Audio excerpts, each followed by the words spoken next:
嗱，咁就同大家做一題 substitution 嘅題目啦。其實 substitution 大家中一應該做得好熟噶啦，都做過好多噶。咁我有個做法其實唔難嘅，就係通常佢會俾一條 formula 你，譬如我哋有 x 等於 y 乘 2y 減 z 啦，然之後佢會同你講咗其中幾個 algebra 個數值係幾多，要你揾翻整翻嗰個出嚟。咁即係其實我哋將成個 formula 照 copy 翻出嚟，x 等於 y 乘 2y 減 z。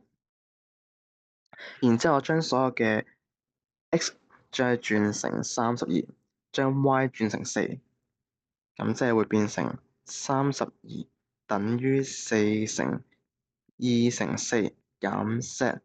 然之後解翻呢條 equation，即係揾翻個 z 嘅數值出嚟啦。咁一步一步嚟啦，即係解方程呢啲嘢。第一步我將呢個4呢邊呢個4將佢掉翻個對面先，乘4變成除4，左邊變成32 over 4啦。然之後右邊冇咗個4啦，右邊剩翻2乘4減 z，即係8減 z 啦。咁樣，咁然之後左邊咧32除4即係等於8啦，8等於8減 z。嗱，跟住解方程咧個做法都係咁樣嘅，我將所有嘅 algebra 擺一邊，將所有唔係 algebra 嘅擺另外一邊。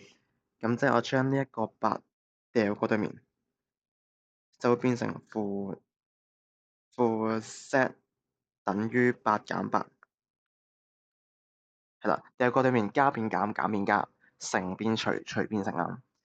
咁然之後我知道負 z 等於0嘅，因為8減8等於0啦。咁所以 z 個數值都係等於0啦。OK 嘛？